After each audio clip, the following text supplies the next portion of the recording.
Good afternoon and welcome to this joint standards meeting on the 17th of August 2021. My name is Councillor Mark Bassinger and I'm the chairman of this committee. Could I take this opportunity to welcome Mr Mitchell, who's our new independent person. This is his first JSC committee meeting. Thank you, Chairman. Good afternoon, members. Thank you. Everybody introduce themselves to Mr Mitchell, maybe, Chairman. I beg your pardon? So it might be good if everybody could just introduce Thank you, Bernie. Yeah, that might be a good idea. Perhaps we could all introduce ourselves to Mr Mitchell so he has an idea who we are. So. Councillor Colnays, Morgan Morgan. That's right. Thank you.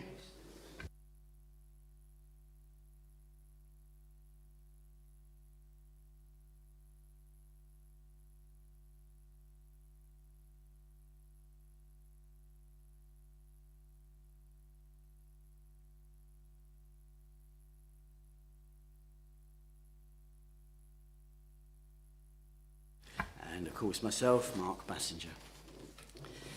Great, I think we have that. Before we commence the business of the meeting, there are a few housekeeping issues to run through. Members, the setup for the meeting has been designed to mitigate for COVID. Therefore, can I ask all present to work to the protocol agreed at Council on the 29th of April 2021, in the interest of member and officer safety. We are streaming this meeting live and as well as recording, and by being present in the meeting, you're giving your consent to being recorded. Members and officers, during each item, please put your hand up or raise your paddle to indicate if you wish to speak. I will then invite you at the appropriate time. When invited to speak, please remove your mask, put on your visor, turn on your microphone, and fasten your seatbelts, and speak clearly. Please reference a page or paragraph number when referring to the agenda papers. Keep your contributions as clear and concise as possible and ensure your microphones remain off when not speaking.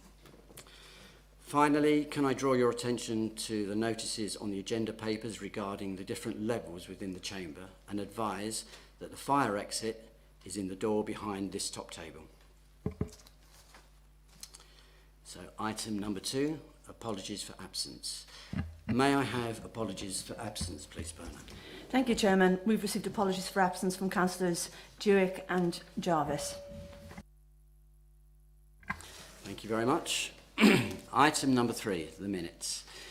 It is recommended that the minutes of the meeting held on the 22nd of February 2021, found on pages 3 to 8, are approved as a true and accurate record. I so move. Do I have a seconder for that motion? Thank you very much. Does anyone have any matter of accuracy?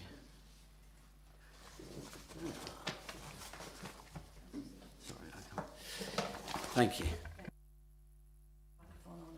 Oh. Yeah, so I wasn't at that meeting. However, on page 6 there is a typo, and it's so about halfway down the page. A debate ensued. Council stated that a determination was held at high threshold, and that council should have a prior hearing theory as very different to predetermination. So it doesn't grammatically as this is a very different. Maybe it should read rather than theory as. So just a typo and maybe a change of words around. I think Councillor Siddle Thui is Sanskrit, you'll find, for Is it really? various For? things. For? Yeah, I think we've noted that typo, I believe, Bernard, have we? Yes, thank you. Yeah, thank you very much. Are there any other queries? Agreed, yep, so we can agree those minutes by assent, hopefully. Agreed. Thank you very much. Those minutes are agreed. Moving on to item... No, we're not. We're moving to item number 5, which is declarations of interest. And that's for me again. And this is disclose the existence and nature of any disclosable pecuniary interests, other pecuniary interests or non-pecuniary interests relating to items of business on the agenda, having regard to paragraphs 6 to 8 inclusive of the Code of Conduct for members. Members are reminded that they are also required to disclose any such interest as soon as they become aware, should the need arise throughout the meeting. Would anyone like to declare any pecuniary or non-pecuniary interest? And silent says assent, I think, so we don't have anyone? No. Thank you very much. Moving on to item number 5, which is the report. The report is a consultation on complaints process of the Articles for Standards Arrangements. Catchy title. I shall now ask Mr. Quelch to present the report, and the report can be found on pages 9 to 16 of the agenda. Thank you, Mr. Quelch. Thank you, Chair. As is mentioned in the report, on the 24th of May, I'm sure you remember it vividly, I sent round a email to... okay, yeah, you want it? Thank you. That's it, thank you. Yeah, thank you, Chair. On the 24th of May, I sent round an all-councillor email asking for members' views on the complaints process to deal with complaints against members, simply because there had been a few members that had raised concern as to how that operated. And so, in agreement with the leader, it was thought best that I canvass all members. The result of that canvassing is this report. I think there's about 5 members that responded to me, and I set out their responses as they gave them to me in the order in which I received them, at 3.1. And then I give my response to each of those, and they go from A to J in 3.2. And some of those responses result in a change to what's known as the Article 7 complaints process. That forms a part of the Constitution. And you'll see that I've mentioned 4 changes. And my response also to the other matters from A to J. And then if you go to Appendix 1 of my report, you'll see what I've done is I reproduced the existing Article 7 standard arrangements that forms part of the Constitution. And then I've added in, with track changes, what I'm asking the committee to consider based on the consultation of members. There are a few other matters that I haven't mentioned in the report that weren't the subject of comment by member. 2 major matters. The first one is, if you go to Appendix 1 and you go to page 15 of the committee report, so it's Appendix 1, and you'll see there is a paragraph 5 under stage 1 of the process. And in that, you'll see that there are a number of options available for me and for the independent person to decide how to deal with a complaint.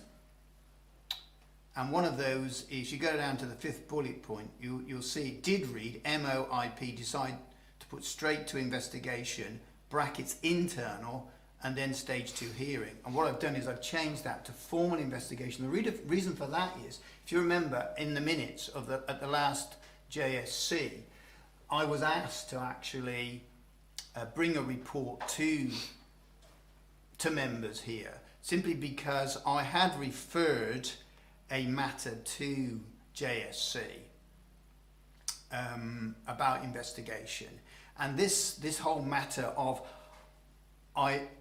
the MO and IP can actually determine there should be a formal investigation, but we can't determine whether it should be an internal one or an external one, seems to me very inconsistent, because that's a minor issue. The big issue is, should there be an investigation? And so, and then linked with that was also the issue of also whether I should be able to refer a matter to JSC as to whether there should be an investigation or not. And you probably will recall, I think the chairman raised the issue as to the appropriateness of that, which I have to say I agree with. I understand the reasoning behind that. So what I've also done is, you'll see I've removed one of the final bullet points to remove my power to refer a matter as to whether a complaint should be investigated or not to JSC. I think the reasoning of the chair, and he'll correct me if I'm wrong, was very much that this is your territory. JSC should not be deciding issues like that. JSC should be deciding issues about a final report where there's been an investigation, and then it's for JSC to say, yes, there's a breach, and then impose a sanction if there is a breach. And that was the main role of JSC, and other matters like the Code of Conduct and how it operates. So hopefully you'll see that. And finally, the other matter not mentioned in the report is I've added in, right at the end, on page 16 of your papers, the public interest test. Now, some members that were on JSC last year will remember that that was agreed that there should be some criteria for the MO and the IP to decide whether there should be a formal investigation for looking at it from the public interest point of view. And so what I've done is I've taken the opportunity of also adding in that which has already been determined by JSC last year into the complaints process. So if any member of the public wanted to have a look at that, they'll see what the criteria are that I and the IP think about when we decide whether to formally investigate or not. Thank you, Chair. Thank you very much. So we've all heard the report, so I shall open that up to questions. And Councillor Nunn, please. Yes. Yes, thank you very much, Chair. And first of all, can I thank Mr Quelch for considering the suggestions that were submitted to him as part of the consultation. I've got 3 points that I'd like to raise, please. I don't know if you want me to take them in turn, Chair, or just say them all at the moment. Let's take them in turn, if we may. Okay, so my first point is that under 1C, this is Appendix 1, by the way, sorry. Appendix 1, 1C, we're now moving this to say that the local council member representatives should be nominated by Malden Town and Burnham Town. I understand the logic behind that, but I have 2 subsidiary questions connected to that. First of all, does the EALC know about that decision, that change? And secondly, how will the parishes feel about that, do we think? Thank you. That's my first question. Mr Quelch, yes, please. I'll remember to do the buttons. I'm not very good at that, I confess. Yeah, the ELC have said to us, actually, that they don't want the nomination powers. So I haven't told them. What they said was, in fact, it is the Malden Town Council and Burnham that in fact do that. I know the Malden Town Council, in effect, it's a grouping of councils that get together, but I think Malden Town Council are very much involved in arranging that for one part. And so EALC have in effect said to me, we don't really want to do this. They've not used those words, but it's been really, really hard, and I know Councillor Stilts will know this. It's been really hard to get nominations from the EALC. I have to chase them, and then they come up with a reason why they can't do it. So it's frustration. I know the committee clerks will know that's the case as well. And that's why we only have 1 nomination at the moment, 1 nominee, Councillor Stilts. We haven't had a second one because the EALC haven't done anything about it. As to the second question, I haven't gone round all, simply because there are 31 parish councils, or is it 32 now with Heybridge Basin.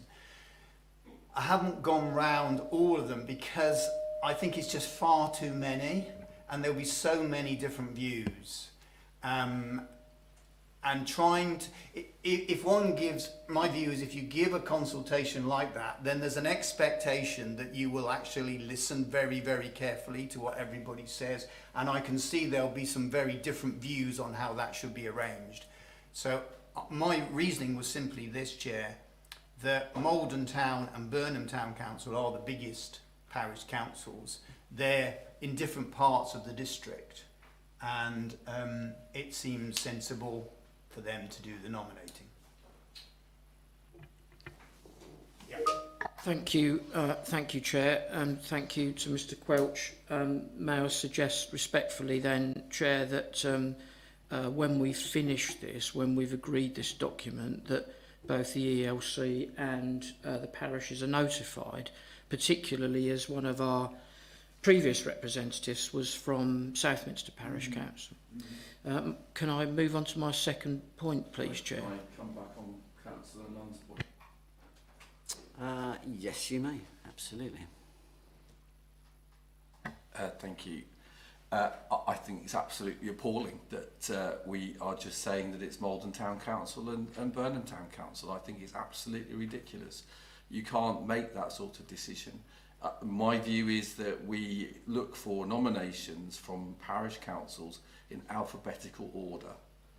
And if a council doesn't want to put forward a name, then we move on to the next letter in the alphabet in terms of that parish council. You can't choose, because they're the largest, those two town councils. It's completely undemocratic, and representation should be from different parishes across the district at different times. So I think the recommendation should be that council members are represented in order as they are alphabetically. We could start from A and then the middle of the alphabet and gradually work through every 2 years asking parish councils for nominations. If they don't want to put forward a nomination, we move to the next letter in the alphabet. That's far more democratic. Thank you. Could I go to Councillor Mays, please? Yeah, thank you, Mr. Chairman. I too am not very comfortable with the nominations coming from Malden Town and Burnham Town. On from what Councillor Siddle has said, I think there needs to be a more open, transparent and democratic way of dealing with this, and perhaps this should be advertised with all of the councils, parish councils, town councils, and people are put forward, because there will be people out there who'll be very keen. Exactly the same way as we do with our independent person. Advert goes out, someone is nominated, and we take it forward with a 2-year post. I think what is currently written is not a workable solution in my view. Thank you. Councillor Stilts. Thank you, Mr. Chairman. Nearly said Mr. Mayor. Right, when the ELC called for the independent representative, it was held at the Malden Town Council chamber. There was myself, there was someone from Haybridge, and there was someone from another parish. Those two weren't interested. They'd just come along to see what was going to happen. So I was the only person that was interested in doing it. It'd been put out to all the parishes around Malden Town, and basically they weren't interested at all. Do you want to know? Thank you. I mean, I think where we are, I think Mr. Quelch has sort of gone down this road, and I sort of agreed with him at the time, because it seemed the most efficient way of filling this post and actually getting some sort of input from interested councillors from the biggest councils, either at both ends of the spectrum. So we have Burnham and Malden. But I can see how the democratic process perhaps isn't being fulfilled. So I shall go to Councillor Fleming, please. Thank you, Chair. I was just going to disagree with my colleagues, although it's just a pragmatic solution to... although I obviously represent parishes, it doesn't worry me that it's Malden Town and Burnham. They're the largest areas in terms of population, so I don't think we should overthink this thing. Thank you. Thank you. And I think that's pretty much where we were both coming from, Mr. Quelch and myself. But I'm sure we're we're up to amending that if we needed to. Up to members, entirely up to members. This is only a suggestion. If members have a different... all I ask is that members take account of making something workable. ELC didn't work, doesn't work. That was meant to represent. We'd have to go around all the councils. If we're really going to be democratic, then there'd have to be every council would have to go around. Each one had the opportunity of nominating, and then all those nominations would then need to be determined by council, full council, because it's full council that actually puts these nominations on, and that to me is quite cumbersome. I understand the theory, I understand that, but when it comes down to practicalities, and we're the officers that have to do it, if I might say, then I think it's very cumbersome. But if members want to go down that route, of course we'll do it. So, Councillor Nunn. So I propose then that when there's a vacancy for a parish representative, an email is sent by the district council to every parish clerk within the district asking for nominations by a particular deadline date. If more than 2 nominations are received, they're put in a hat and they're just drawn. If no nominations are received, the fallback position is to contact the 2 town councils. So we blanket cover all the parishes, ask for nominations, and then just choose from that randomly. I'll second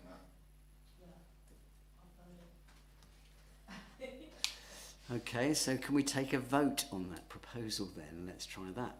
All those in favour? 1, 2, 3, 4. And against? 1. I think that proposal...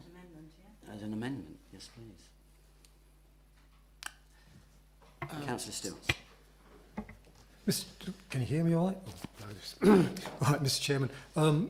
I think a lot of people don't understand what JSC stands for. It's almost like we need after the JSC brackets Board of Inquiry or something like that. Because everybody I've spoken to, they don't know what it means. So it may need an explanation of what it is. Also, don't forget we've got to have a substitute as well, which it says further down the yard. So if you have 2, one can be the main person, the other one can act as a substitute, because at the moment there's no substitutes have been elected. Thank you. Very good suggestions, and we should actually make that the email cover that. Are we saying the terms of reference would be sent with the... Yes, yeah. Okay, that would be sensible, yeah. Councillor Nunn. Thank you, Chair. Are you happy for me to move on to my second point? I most certainly am. Thank you. So my second point relates to old 5 in Appendix 1.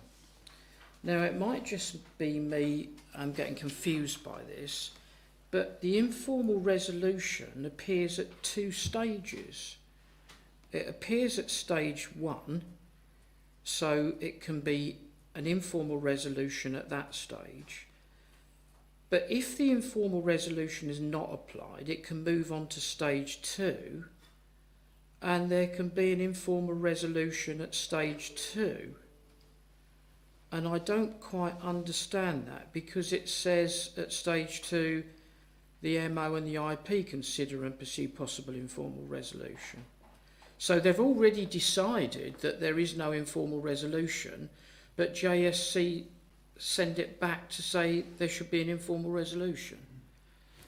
Does that not question the decision of the MO? Mr Quelch. Yeah, I fully understand what Councillor Nunn is saying. I follow the logic. In relation to 5, paragraph 5, one of the options, as you rightly say, Councillor Nunn, is that the MO and the IP can, rather than investigate, because these are all alternatives, rather than investigate, give an attempt an informal resolution. Often that, often that is, I'm sorry about that, often that is like a mediation sort of role, which I've done quite recently in a particular case. But it may be that at that paragraph 5 stage, both of us are of the view, no, it should go to investigation. But the investigator may then say, the result of the investigation may be that it wasn't as serious as we thought, and that the investigator has brought out information that makes us then, when it comes back as, yes, there is a breach, but it's really quite technical, it's really quite minor, we might then look at it, and rather than referring it to JSC, which obviously is the norm, we might both decide, no, this is really quite a minor breach, and we think we can now go back to the informal resolution based on the investigation report. The thing about investigations is they are obviously uncover a lot more than we would do at our initial assessment stage. Grateful for that clarification. So should it really read then under breach stage 2, following investigation, it's considered that this is not a serious matter that needs referring to JSC? Chairman, if I could just say, I think that's helpful, a helpful clarification. I would think it just needs to say, following investigation, consider and pursuing formal resolution. That in itself means that it's not going to JSC, but I think that's a helpful clarification, Chair. Happy with that if my colleagues are, Chair? I'll second. Yeah, could we just go to Councillor Siddle, please, before we do that? Yeah, so on this particular point, this is where an issue arose last year. So we had the investigation into the Joint Standards Committee's behaviour last January. And that was a formal investigation that had a formal report. And the interesting thing about this, and it still says the same in this document, which I'm really, really not happy about. So on no breach, we have a report for JS members for information. Okay, there's no breach, but JSC gets a report. Okay, we go to breach, and the monitoring officer and the person consider and pursue possible informal resolution, but nothing comes to JSC, and that's what happened last year in an investigation, where the findings of that investigation were that the individuals had brought the council into disrepute, but because the monitoring officer decided that it was just an informal approach, that nothing came back to JSC. I spent weeks writing to the monitoring officer about this because I was so unhappy, and it wasn't the monitoring officer internally that made that decision, it was an external monitoring officer. And when I looked at our process, this is where our process, there's a huge hole in it, because there's a formal investigation, there's an informal resolution, but we don't get told about it. Yeah, but if there's no breach, we do get told about it. That's just ridiculous. Absolutely ridiculous. Chair, I just wonder whether you want any views from the independent person on some of these matters. I would be interested, and absolutely, if you have some views. Thank you very much. Yeah. I've listened to what members are saying. It's absolutely right that if there is an investigation, it can throw up quite a different outcome to what one might originally have thought when looking at the complaint that's brought before you. How that is reported is really a matter for yourselves as a committee, whether you want to see absolutely everything, which I would strongly suggest you don't, because you'll just be snowed under with a lot of tedious information, basically, or whether things need to be selected as to their significance, and that's not always clear, and it sometimes would be a matter of judgment for the monitoring officer to decide when something should come to this committee and when an informal resolution can be done to the benefit overall of the council, and that's where an element of judgment comes in. But I think, I'm not unhappy with the amendments that have been put forward. I think it helps to tighten things up. When I first read this, I thought, yes, this is making things a lot clearer and a lot tighter for members. But obviously, it's up for members to determine how they assess their complaints process. Mr. Chairman. Thank you very much. Councillor Siddle, would you like to come back? Yes, please. So it's interesting that the independent person says that we'll be snow on. So I don't think we'll be snowed on, and I think it's really, really important that anything where there has been a form of formal investigation, that it does come to GASC. To say that a report comes to us for information when there's been no breach, and then not to us when there has been a breach, it's just nonsense. So that the breach thing, if there is an informal resolution, there still has to be a report that comes to joint standards, the same as if there's no breach. So that has to change. So the monitoring officers can consider a pursue and possible informal resolution. Once that has been done, a report comes to joint standards for information. It's got to say the same. Thank you. Councillor Nunn, would you like to? Was that a proposition from Councillor Siddle? Councillor Siddle, is that a proposition? I'll second that then. So there we have a proposition, and so could you repeat that proposition for Bernard, please? So in the circumstances where there is a breach, the monitoring officer and the independent person consider and pursue a possible informal resolution. The report is then presented to JSC for information. Okay, so we've had that seconded. So could I ask a show of hands if you agree with that? And we seem to be in agreement with that one. Can I suggest, Chairman, that the wording, therefore, that we'll put in is following that decision of the committee, following investigation, following Councillor Nunn's helpful addition. MOIP consider and pursue possible informal resolution with a report to JSC afterwards. Are we happy with that wording? That would be excellent. Thank you very much. If we're all happy on that point, I shall go back to Councillor Nunn, who has his third point. Thank you, and it's my final point, Chair. Thank you very much. So my third point refers to the footnote, which is the public interest test. I found that particularly helpful because I was talking to Mr. Quelch some time ago about a decision-making framework. I think what's really important with Joint Standards Committee, and we've had evidence of this both ways, is that we focus very much on objectivity and we're quite clinical in our approach, and ironically enough we don't make it personal, even though it is actually a personal issue. In employment there are tests that can be applied, so with a disciplinary case, for example, there's a case of the Birchall test. In a redundancy situation it's the Polkey test. And I believe that with Joint Standards Committee, we can turn this public interest test into a decision-making framework. And that would in itself act as an aide-memoire for this committee and its members, and would also produce an audit trail for future reference.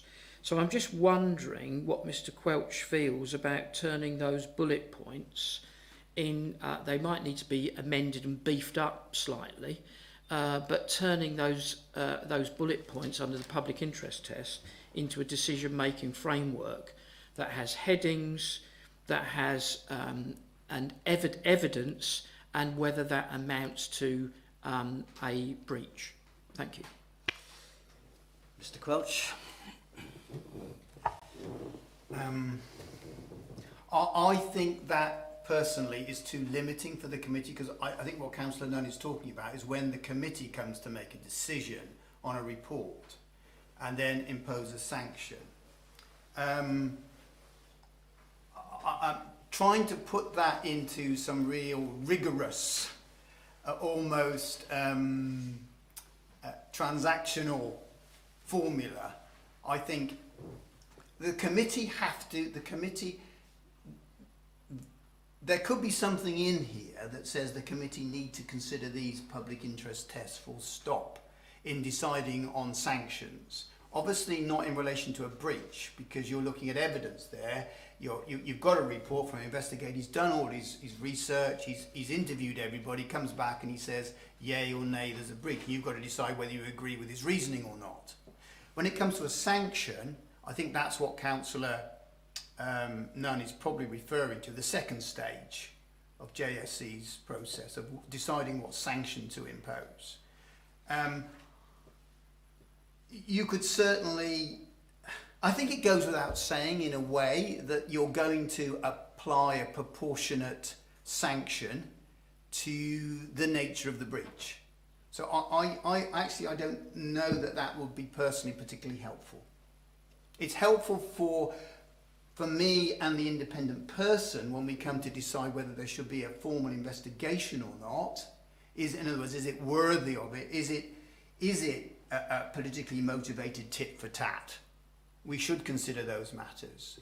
But I think when it comes to the sanction stage, I think you just need freedom. And in your decision letter, or when you make a resolution, that reasoning will come out as to why you think a sanction, that particular sanction, should be imposed.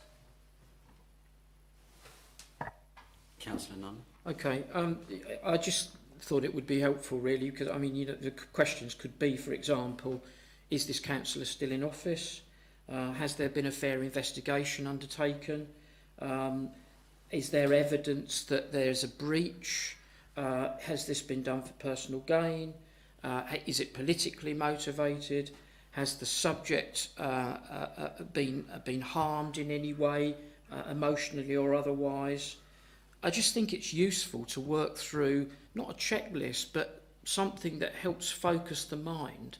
Otherwise it becomes just a big grey blob that we have to kind of work through and try and understand. Chair, if I may I mean, what we could do, if members agree with Councillor Nunn, what we could do is put in something, an additional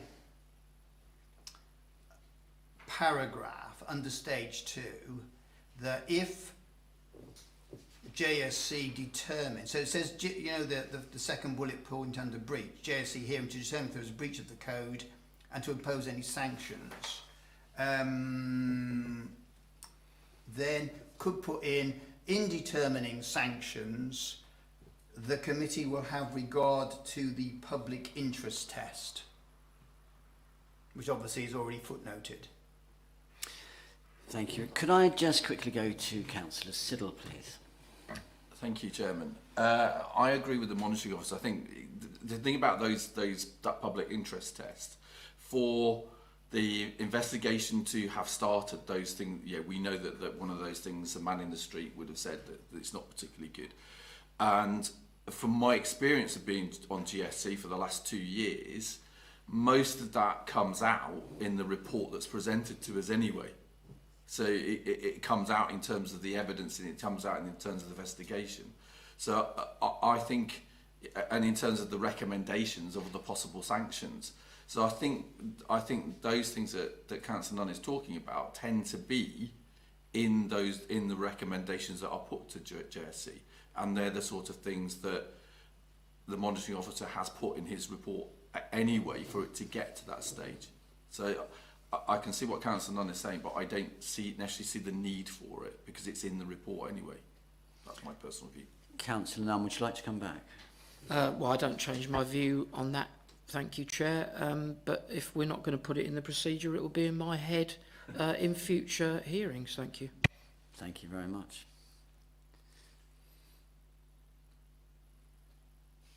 So, in other words, happy to leave it. Thank you, Chair. Thank you. So there we are. So, Councillor Siddle. Thank you, Chairman. So I'm going back to, so I've got several points that I'm going to go back to point, where are we? Point 1. So composition on page 13 and point A. In terms of the composition, the crucial thing in terms of the composition is that no political group has a majority as well. That needs to be stipulated. It is part of the terms of reference of this committee, based on the work that we did last year in changing the competition and composition and changing the terms of reference. But it's really important that in terms of the competition, it is stated that no political group will have a majority on this committee. That's my first point. Okay, so that's politically balanced is what we're saying, basically, I think. The composition of this is that there isn't a group that has a majority. So there are 4 independents, and then there are 4 others made from other political groups. The fact that we haven't got a full committee today. But so what we don't want to happen, which is what happened in the past, is we do not want a political group to have more numbers than another group. And that's why that motion went to full council last year, to ensure that that never happens. And that's my point. I think it needs to be written there. Councillor Mayes. And I think this is in reference to hearings rather than necessarily this sort of forum where we are all here to debate. And I would like to second that if that is a proposal. Thank you. Chairman, can I just... Of course. Just a legal point here. And Chairman, just while I'm speaking, I just wonder whether the independent person can have freedom just to raise his hand and make points whenever he wants to about any particular matter. Absolutely. Yeah. Just on the point of political balance,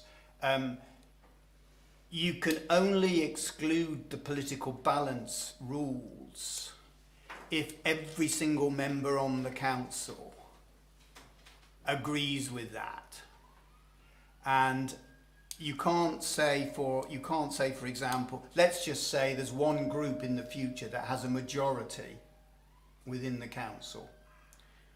You can't take away the right from that group to have a majority on JSC unless there is no member in the council, all 31, that does not dissent. Okay, Councillor Siddle. And that's what we agreed at full council last year. Chairman, that only applied for 1 municipal year and can only apply for 1 municipal year. I thought it changed the constitution, it changed the terms of reference of this committee. A resolution of that nature only applies for 1 year. So therefore I think we need to bring a resolution.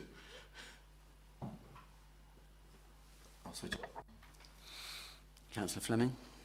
Thank you, Chair. Yes, because at the moment we have 4 independents, 2 Conservatives and 2 non-aligned. So it's actually one group does have majority.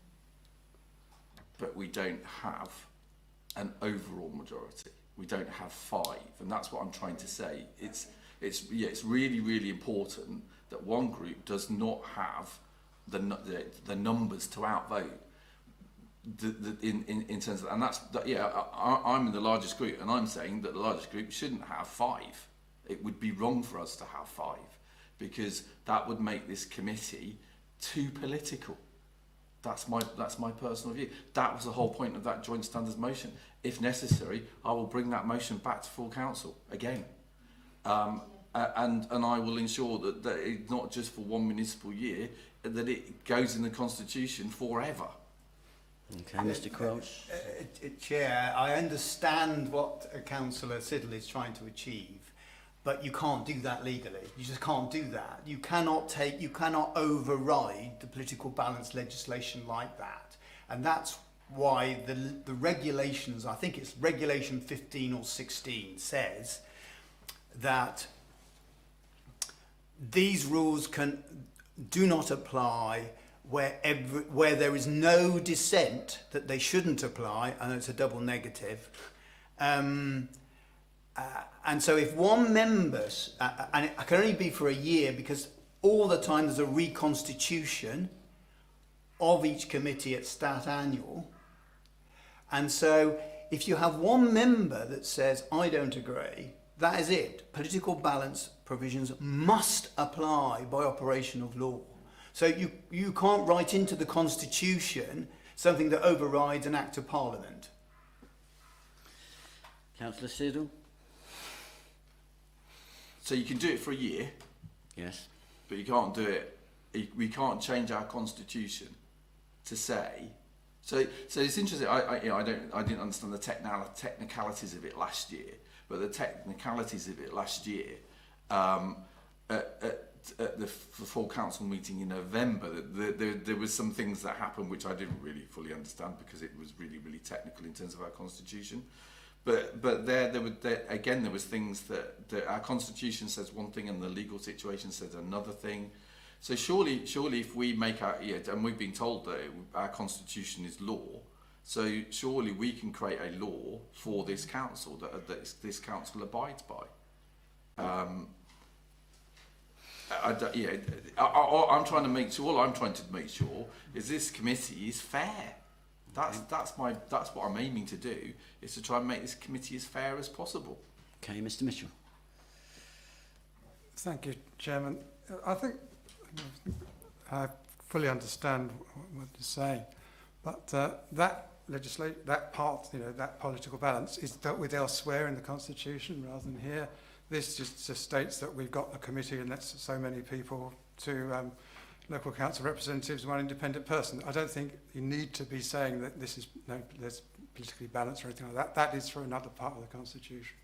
And otherwise you'd be constantly amending this as different councils come in, changing how they set things up. You then have to start referring to all sorts of other parts of your constitution. Things get overlooked, and before you know where you are, you're in quite a mess. So I would strongly suggest that you by all means, operate with political balance as the council wishes. But in terms of what's in front of us here, it can just be left alone. Thank you, Councillor Mayers. Thank you, Mr. Chairman. I'm now confused as to whether or not there was a 100% agreement at full council to the political balance anyway.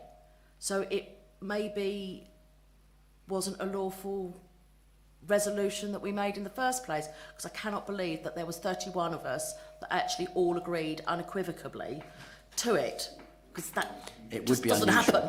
And that was never actually made clear, that if there was one person that dissented for whatever reason, that the political balance issue could not be addressed in the way that it was addressed in the last municipal year. Bit concerned now. Thank you. Councillor Siddle. It was a virtual meeting, and if you remember, okay. So if you remember that just before the start of the meeting, the leader of the council used a particular phrase at that particular meeting, and therefore when it came to that vote, because if they'd not voted for or abstained, they would then have been guilty of something else. So it was voted through unanimously. So, but yeah, so. Okay, Councillor Nunn. Well, I think Mr. Mitchell makes a good point that, it's an interesting debate, but it doesn't really need to be in the appendix, does it? It needs to be wider than that. It needs to be an issue that's discussed, in relation to our constitution, rather than the procedure for Joint Standards Committee. So perhaps not to be debated and included today, but perhaps something that we could pass on through Mr. Quelch to have discussed at full council. Thank you. I think that's a very good idea. Councillor Siddle, would you like to come back? Yeah, I'm happy with that. Excellent. So I will move on to my next point. Chair, One before second. you ask me to do something that isn't lawful, I can't do that. I'm sorry. I'm the monitoring officer, and you're asking me to do something that I've already told you can't do. So I have to say I cannot do what you ask me to do. If at a stat annual a member wants to raise a motion that political balance does not apply to JSC for that municipal year, and there is no dissent, fine. For that particular municipal year, political balance doesn't have to apply to Joint Standards Committee, but I cannot bring a report back to council asking for a change to the constitution elsewhere, as Mr Mitchell helpfully mentioned, when that's not lawful. Okay, thank you. Councillor Nunn. Yes, what Mr Quelch just said is exactly what I meant. Excellent. Thank you. Councillor Stilts. Thank you, Mr. Chairman. Actually, jumping down, what that was raised up, a point I was going to bring up on H. It says 3 voting members shall make the quorum. Well, my concern is 3 members is not politically balanced, is it? Seems we've just been saying about it. So we've got 3 members, makes the quorum. That wouldn't be politically balanced. Unless we that is have a conundrum. Chairman, just to clarify, who attends isn't the subject of political balance. It's who sits on the committee that is the subject of political balance. So if you've got a politically balanced committee that's politically balanced in terms of its composition, if a member doesn't turn up, and then, that's a matter for that member. But they have the right to attend, that's the point, and have chosen not to. Okay. Thank you. I think we're sort of caught. No, we're not. There we are. Councillors. So no, I'm happy with that one, but can I move on to my next point? Of course which you is may. point D. Yes, please. So point D, I think 8 years is far too long. I really don't think that an independent person can serve for more than one period of 4 years. And I think that should change. So an independent person should be appointed for a period of 4 years, full stop, and can't serve 2 terms of office. Interesting point. Councillor Mayers.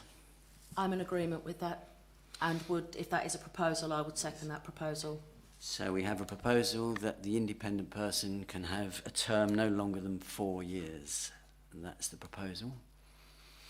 And we have a seconder, so can we have a show of hands on that? Who agrees? 2 and against? 3. Great. So I'm afraid that proposal has not been carried. Where are we? Are we coming back, Councillor Siddle? I am coming back. Okay. I'm coming on to where are we? Page 14. And it's where are we? Trying to remember where we were. Okay, so point 3. All complaints will be. So it's item. Number 4.3. All complaints will be acknowledged and the council complaint of notified within 4 working days. The leader of the council will be notified of all complaints against district councillors and generally kept advised.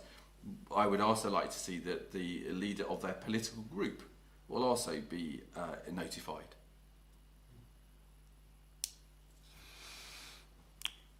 Anyone? What page are we talking? So it's on page 14. And it's the last point on that page. So it's Code of Conduct Complaint Process Written Summary, Stage 1, Point 3. It says at the last sentence, the leader of the council will be notified of all complaints against district councillors and generally kept advised. And if the leader of the political group is different to the leader of the council, they will also be notified and kept informed. Relevant to that councillor. Yes, if it's a councillor involved who perhaps is a Conservative and the leader of the council is an independent, then therefore the leader of the Conservative group is kept informed. Councillor Fleming. I just wanted to ask Councillor Siddle to what purpose how does that move? For freedom of information, it seems unfair to me that the leader of the council would get informed about a councillor's conduct or an investigation, but the group that person is in isn't the leader of that group, isn't informed about it at all.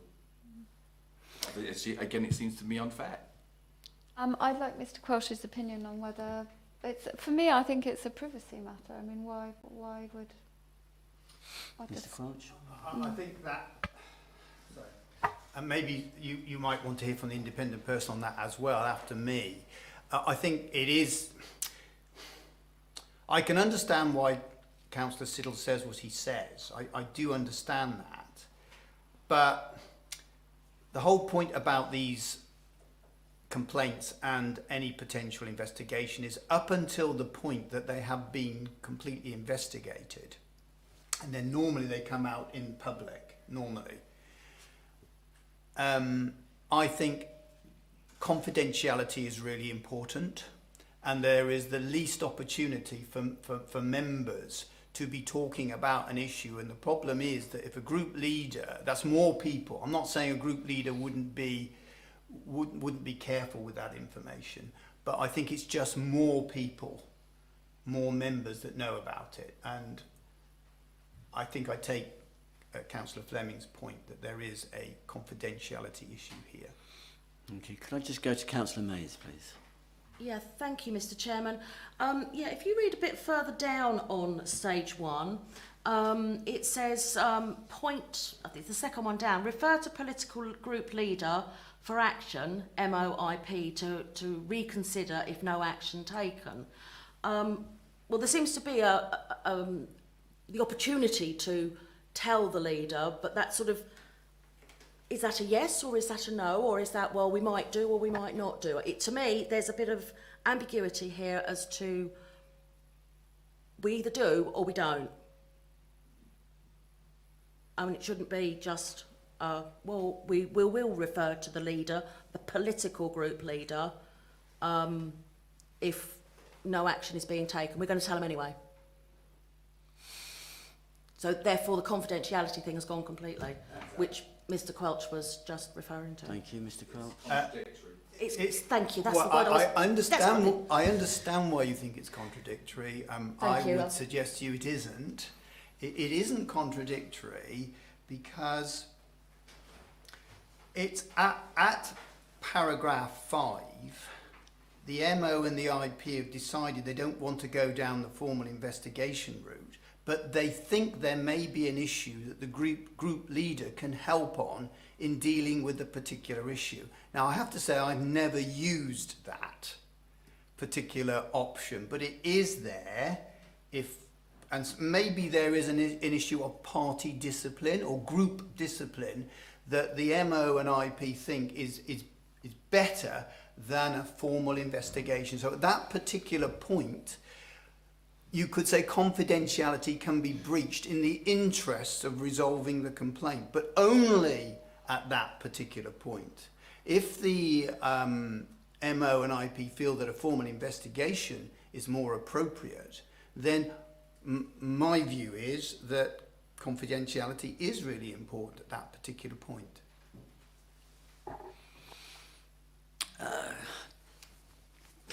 Councillor Siddle, yes, please. Too many screens. But surely if you're going to do that, you need the permission of the person the complaint's against. Yeah, they might not want their political leader to be told about it. So there's not going to be investigation and you've decided that there isn't anything formal going to happen, then why should the political leader be told at all? That person might say, I don't want them to know. You're breaching my confidentiality, monitoring officer. So we've got it both ways. Can't have it both ways. Mr. Quelch? Can I just come back? I think there is some confusion here. Okay. I'm confused. Okay. Sorry.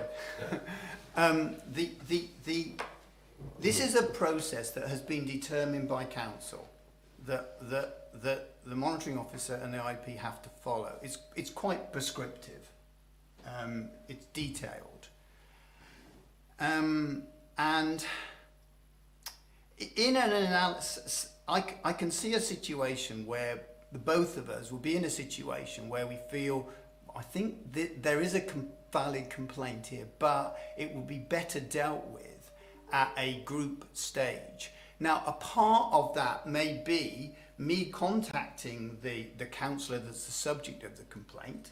I say, I've never done this before, and saying, look, we can either go down the formal investigation route or we could submit this to your group leader for him or her to resolve. Are you happy for that to happen? I've been in a situation that's similar, where I've asked a member if they're happy for an informal resolution to take place rather than an informal investigation, and they jumped at the opportunity rather than a formal investigation. So I personally don't see any contradiction in this process. I don't know whether whether the independent person has a view on that. Hopefully he does. I don't want to appear too much not independent, but I'd have to agree with Mr. Quelch.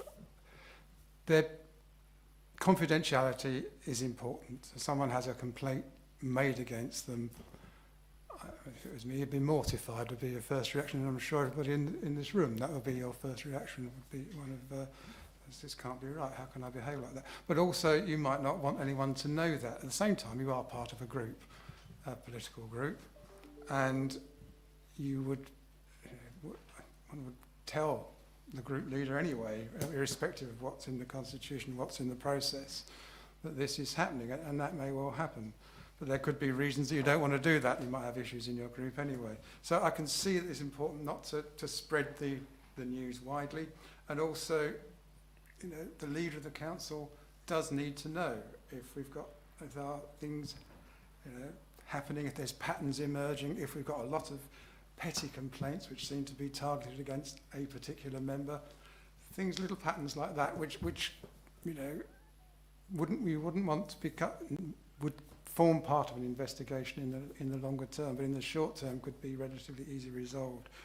And so, you know, I think in the early stages, certainly before anything gets to formal investigation, there does need to be as many opportunities to resolve things, and that those opportunities narrow down the minute names are mentioned, people become identified, then things close down. So I can see the importance of just keeping things fluid, and one way of doing that is just making sure that circulation of whoever's been named and complained about is kept quiet. And also, the complainant as well may not wish to be particularly known at this stage. There may be issues that there may be, somebody may require a great deal of courage to put a complaint forward and be quite worried about the outcome of that. So they would need some degree of confidentiality and help at the same time.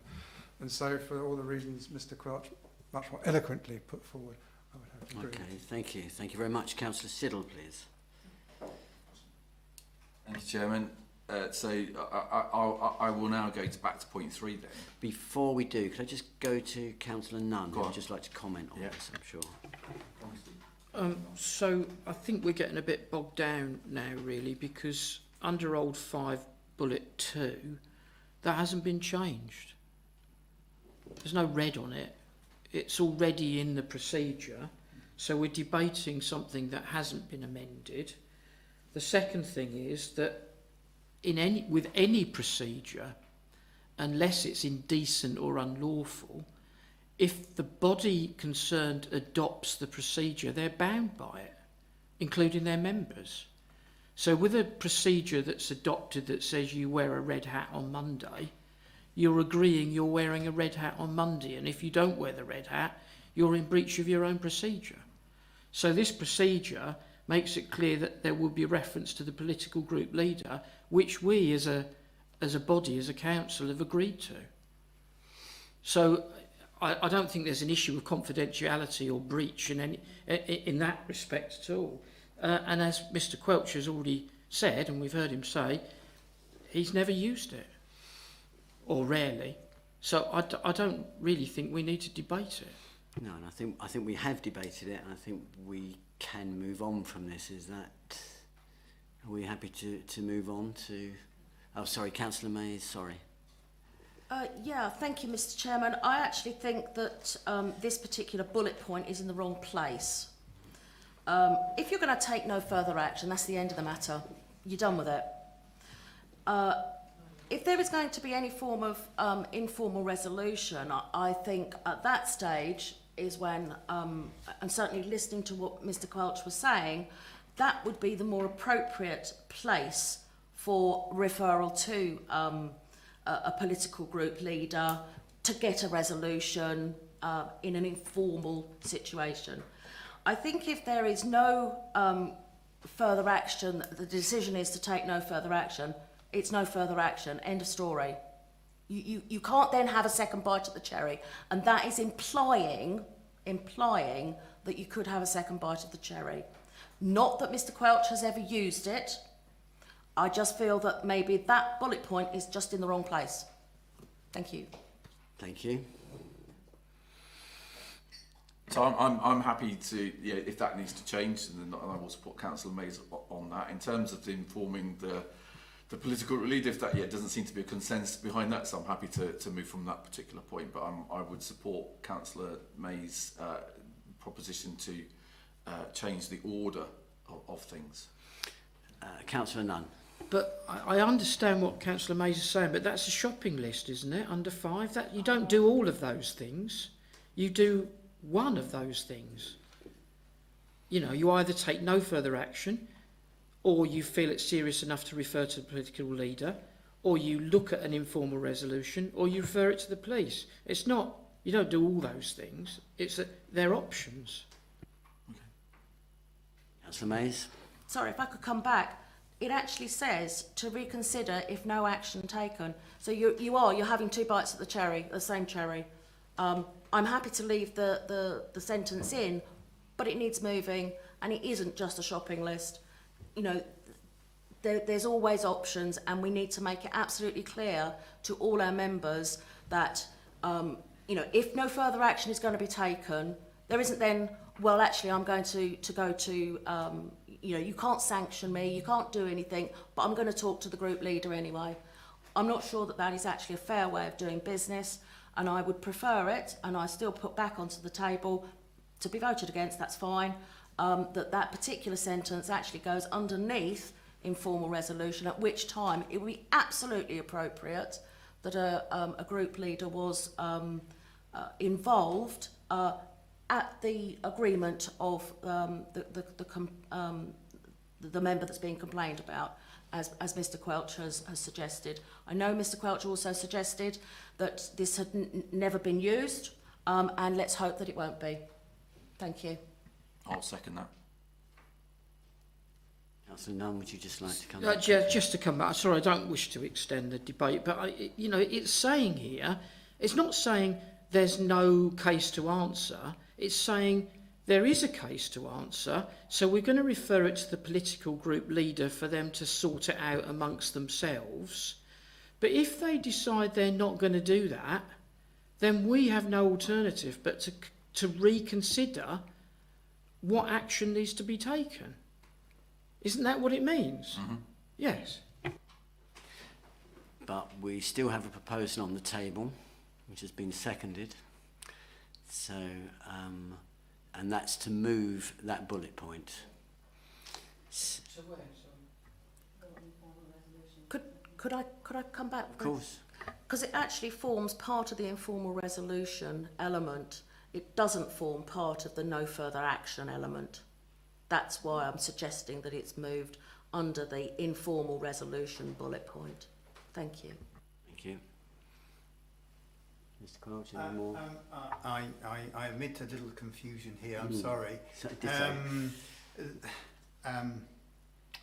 I really don't quite know how to answer this because I am a little confused about what's being proposed. I mean, is the proposal that this second bullet point becomes a part of the third bullet point as just one of the okay. So it's not a separate bullet point in itself. You don't want it separated from informal resolution. Is the proposal that if the political group leader doesn't deal with it or doesn't want to deal with it, because it might be referred to a political group and the group says, I don't want to deal with it, that the bit in parenthesis remains? Mm-hmm. Yeah. Okay. So if I might say all it, I don't mean all it is, I'm not being disrespectful, but all it is that we're just putting, we're moving the second bullet point into informal resolution. Okay, I understand then. Councillor Mays? Yes. Yes. Okay. Into it. So Are we? I'll second that. Okay, so can we have a show of hands? 1, 2, 3 against. 2. So that is moved. Okay. So can I move to my next point, please? Please do.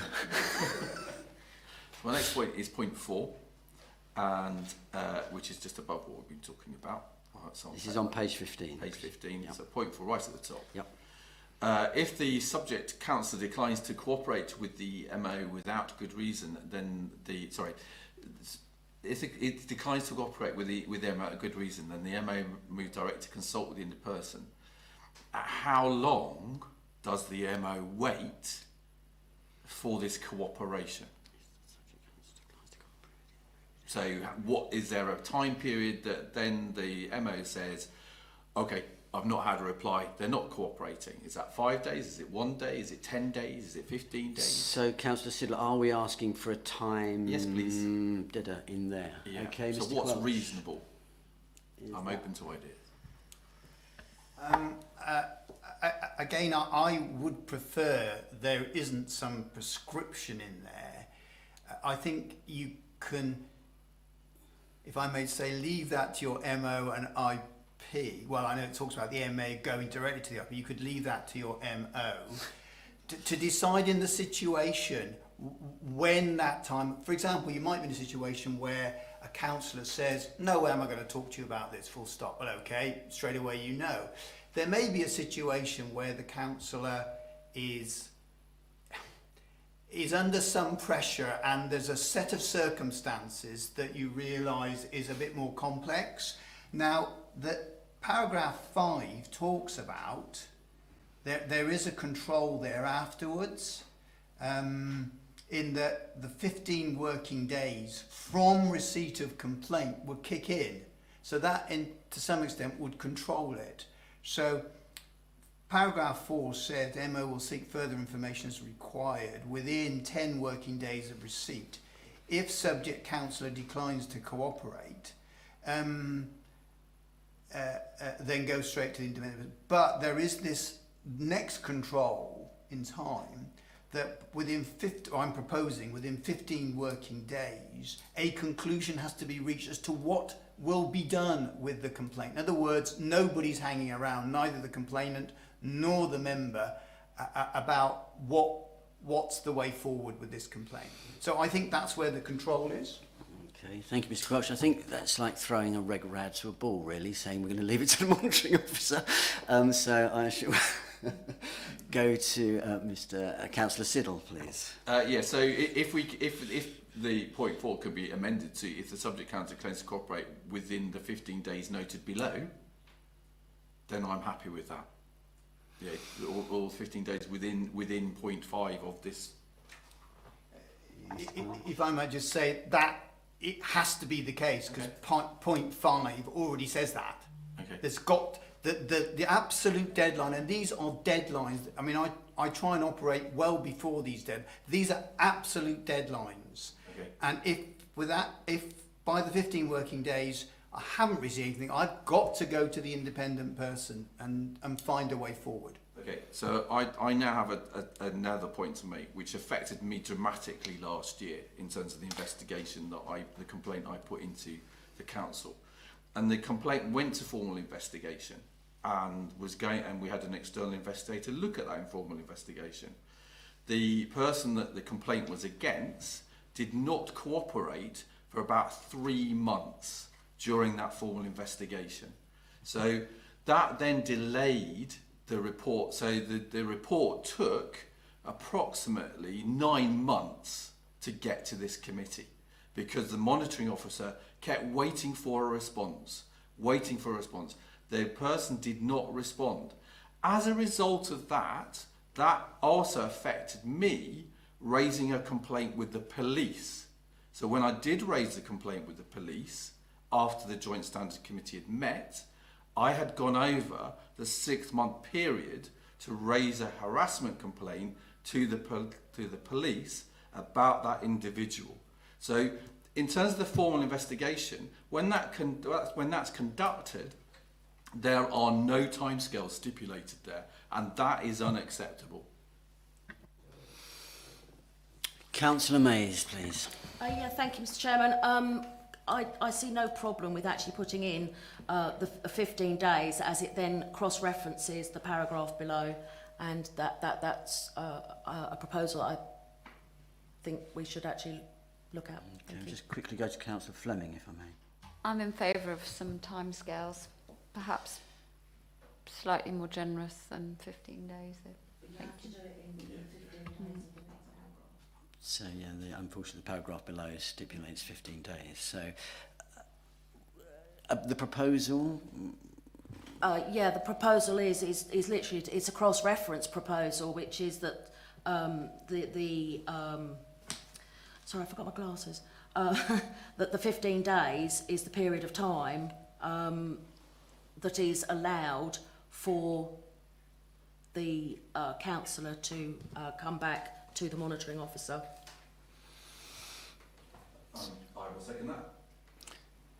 And before I don't get votes, you mustn't lose sight of the little phrase in there, without good reason, because you can't tie somebody down to 15 days if, for example, they become seriously ill. There needs to be, you need that to keep that. Well, that's already in there. If that's Mr. Quelch, would you like to come back? And in fact, that actually happened to me recently. There was a counsellor, and he had some serious illness, and he didn't feel in a position to respond because he was so sick. So that has actually happened to me. So would we be happy with the proposal for the 15 days time frame to go in there, with leaving in with good reason? Yeah. Unless there's good reason. Yes, Which would Mr. cover Chairman. that. Yes, Mr. Chairman. Yeah. Okay, and we've had that seconded. Councillor Siddle? Sorry, we're going to vote. Sorry, we're going to vote on that. Yep, exactly. So we've had it seconded, so we're going to vote on that. So can I have a show of hands for those in agreement? And I think that's fairly unanimous. Thank you. Councillor Siddle. Me again. I know. So I now move to this stage 1.5 formal investigation.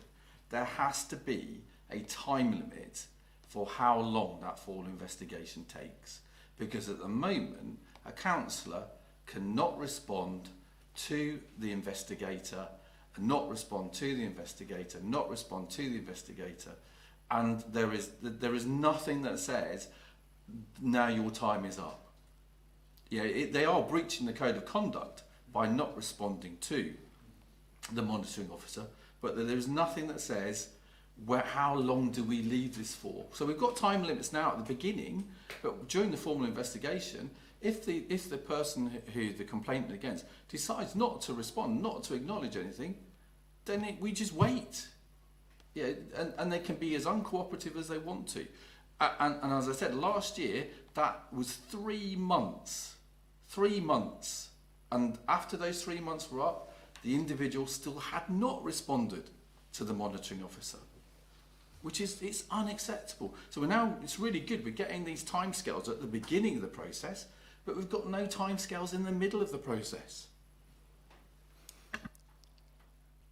And again, is there a proposal of time frame? Would you, with 15 for a debate? But would that be 15 days, that sort of time frame? Throwing that open there. Has anyone any ideas? Councillor Mays? It's just a clarification. Can Councillor Siddle please refer us to the page and paragraph? Yeah, so it's on page 15, and we're on stage 1 of the process, so under point 5. And so it says, the final bullet point it's in red because there's lots of obscuring, but the final point there is formal investigation. So the formal investigation now takes place, either internally or externally, but there is nothing that specifies how long that formal investigation will take. There's nothing that specifies that the complainant has a time limit. So the time limit at the beginning to respond, the 15 days within reason, But during the formal investigation, there is no time limit for them to respond to the monitoring officer. So they can sit there for several months, that's happened last year, and not respond, and there's nothing we can do about it. So there has to be an element that says, okay, during this formal investigation, if they do not respond within 2 months during the formal investigation process, or by the end of the formal investigation, or once the investigator has conducted their investigation, if they haven't responded, then it then moves on to stage 2. Which it doesn't stipulate that at the moment. We have to wait and wait for unspecified amount of time before we move to stage 2. Councillor Fleming. Thank you, Chair. I just wanted to ask Mr. Quelch, sort of in his mind, what he felt was a reasonable time for someone to respond. Thank you. What we're doing here is, and I know the particular matter that Councillor Siddle is referring to, and he's absolutely right. There was non-cooperation. This was with an external investigator.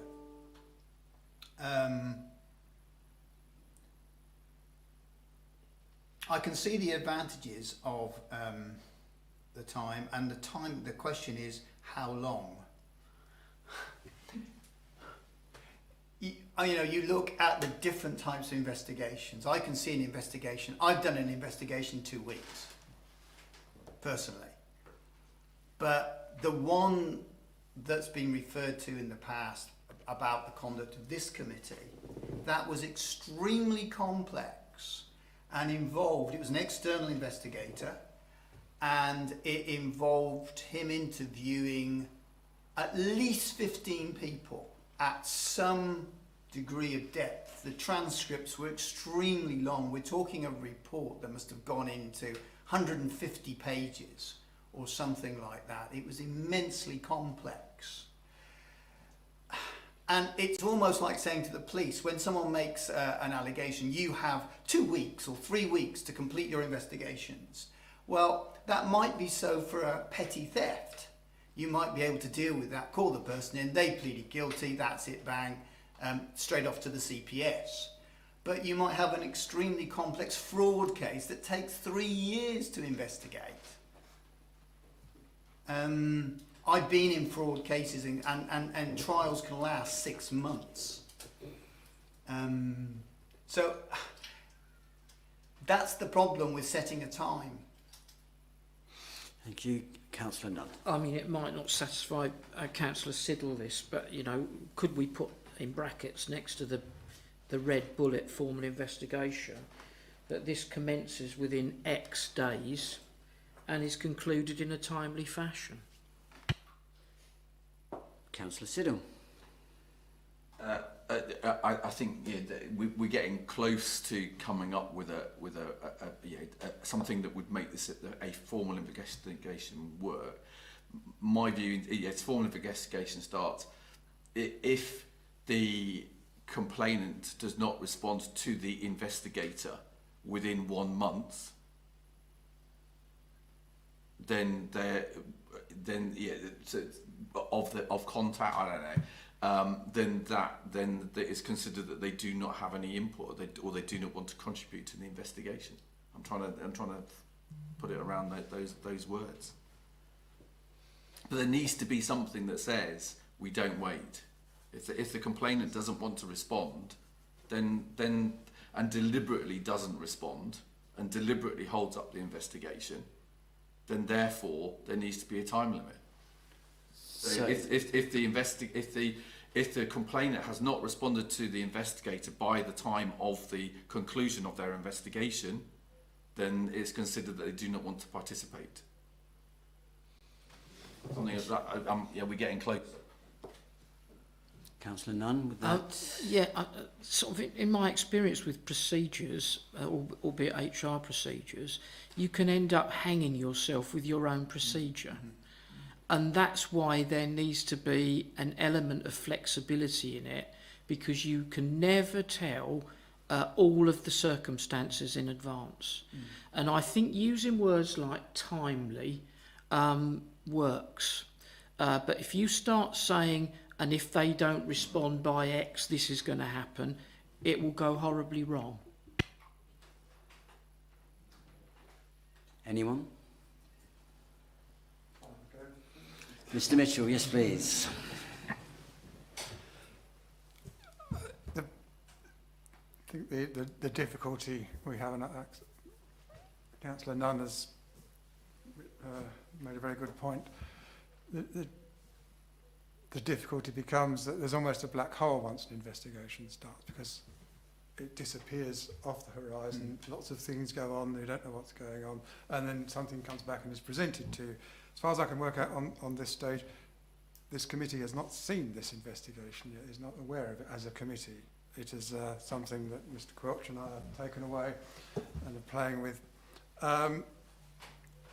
So it could be ages before this committee is even aware of it. And there's no way that I think you can accommodate that other than, as Councillor Nunn has said, by making reference to a timely manner and being sure when the complaint is opened and referral is made to the councillor being complained about, that, you know, I think Councillor Siddle always makes a point that you do need to respond to this, or there comes a point when we just go ahead without what we assume you've got no input to put on this, and that's that. And that point must come. But I wouldn't want to put a time scale on it, because things could happen in between. But there will need to come a point where this needs to be drawn to conclusion and brought to this committee for a decision. And that decision may well be, well, we need to give this councillor a chance to address the point. But that opportunity has been made. And I think one of the difficulties you have, just making a more general point, this committee doesn't seem to have any scheduled meetings. It meets, am I right on that? That's correct. Yeah. Whether that's something you've looked at, that can be cancelled in advance maybe, but at least it's an opportunity for updates on various things to be brought to members if there have been issues that you wouldn't have in the current system. But that's a wider issue for another day, I think. Thank you. Councillor Siddle? I'll only give way to Councillor Nunn. Councillor Nunn. So I'm not sure. Sorry, Councillor Mays. Oh, yes. Oh, okay. Yes. I know. Thank you, Mr. Chairman. From a complainant's perspective, timely manner is open-ended. It could be 6 weeks, it could be 6 months, it could be 6 years. From the person that is being complained about, don't matter. But I'm not certain that we are being balanced enough in looking at both sides and being fair to both sides. This at the moment appears to be, well, you know, if the councillor who's got the complaint against them doesn't make contact in a timely manner, well, there's no definition of timely manner, and it can drag on, and you leave the other person that is suffering because they've brought that complaint, and it's no, you know, small thing to bring a complaint against another councillor. It's not something that one takes lightly. You're left in limbo land, and potentially that could be for 6 months, because that might be what somebody deems as timely. And all I'm suggesting is that that initial bit where there is non-cooperation, and that's the bit, that's the nub of this, I think, really think that's the nub of this, that we do put a time period of, say, 8 weeks or two calendar months, something like that. I think that is perfectly reasonable for a councillor to get their act together and decide if they are going to cooperate with an investigation or not. I think to leave it in limbo, and then at least the person that is subject to it is not left without some time frames that they can cope with. Thank you. Councillor Mays, I think we've just sort of established, though, that in the wording, if we put a time frame, then we have the goalpost of how long the investigation will go for, where a timely matter actually gives us some leverage to say, well, we've given you time, and now the investigation has got to this point, or however long we are with the investigation, and now we've given you time. Where if we put a time element on this, then as we've been explained, an investigation could take an awful long time, or it could take a short time. So I think Councillor Nunn, I'm not going to jump. So I haven't got a dictionary with me, but I think you'll find that timely actually means without undue delay. So my proposition under 5 and the red formal investigation that's underlined says formal investigation commences within 5 days and is concluded in a timely manner. That's my proposition. And I'm going to take that proposition and I'm going to ask for a seconder. I'll second that. Okay, so could I have a show of hands for agreement? Or we have, and so I'm going to move that proposal. And that's all I've got. No. Councillor Siddle, I feel shortchanged. Okay, I mean, can I just say that there is one part of this which I'm not particularly happy with, and that's in stage 1, and that's the informative bit, where it suggests that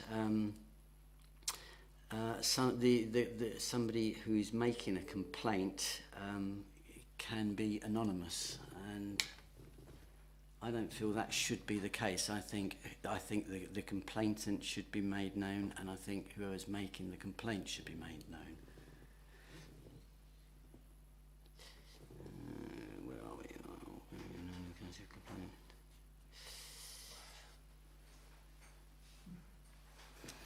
Okay, so I should go to Councillor Mays.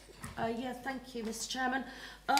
It does say here that they will disclose the identity, but unless there's very, very good reason. So I sort of, I understand what you're trying to say, but I'm not sure that there is any movement in that.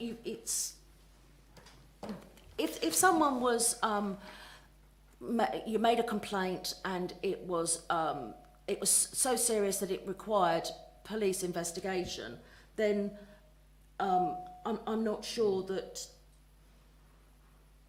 I don't know where I'm going with this one. My point is, if we were dealing on a different level, if we were doing with rape or child abuse or something like that, I can understand it. But I do think that one of our problems is that we have been bombarded by people who find it very easy to make complaints against other people, and actually, I think the fact that they are allowed to be anonymous, or withhold their identity because of very good reasons, and I can't really think of any really very good reason why a councillor against another councillor or anyone in this chamber, in this complaint system, would need that kind of protection.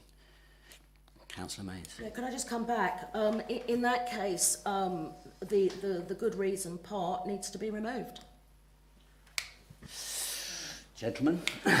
Chairman, can I just make a comment on that? Don't forget, there may be a complaint made by somebody that says there's a breach of the code in that a councillor is using their position unfairly to get unfair advantage. According to this, at the moment, within 5 working days of that complaint being made, I need to inform the councillor, the subject of the complaint, about the complaint and who has made it. Now, we don't get to refer to the police until later on, which I think is Councillor May's point, actually, and then it's too late. So if it really is a point where there has been some fraud, that would then be where the MO and IP would say, we think this ought to go to the fraud squad in Chelmsford for consideration as to whether they want. Now, a member of the public, it may be a member of the public that discloses that, and they're a very nervous disposition. And if I tell them, I'm sorry, I can't take your complaint if you will not allow me to disclose, something quite serious may not be uncovered that may ultimately go to the police at paragraph 5. So I think we could be in some difficulties on that point, Chairman. I mean, I'll throw that open, of course. The point really that not every complainant is a member of the council. That some are just members of the public who are going to be quite nervous about bringing a complaint like this and wouldn't want their details perhaps released. They might live 2 doors down the road, for example, and not have a very good personal relationship, for example. There could be good reason, and I would suggest that you either leave it or if you wanted to say that councillors should not be anonymous, that's a matter for yourselves. But I'd say there are other people that make complaints. No, and I take your. I mean, again, speaking from personal experience, having had complaints made against myself at one point, and the complainers were actually kept, their identity was kept away. I found that very unjust because if somebody makes a complaint against you, I think you have the right to know what that complaint is within a reasonable period of time, which we have done, and who is making the complaint. And I think if we were dealing with, as I say, other issues, if we were a court of law, I can fully understand that. But actually, the kind of issues we're dealing with, I really don't understand why, if somebody's making a complaint, they should have the option of having their identity withheld, is my view. Councillor Stills. I have had it in other organisations where complaints come in and straight away, who said that? I will have a word with them. And also, unfortunately, nowadays, we did have it a few years ago, a complaint was made, it went on to more than juicy gossip, and the horrible remarks of contempt that was put onto it was very, very harming, and it was very unpleasant. And it, without justification, it piled on from person to person, making threats and everything. So it can be a reason why someone doesn't want the information given out.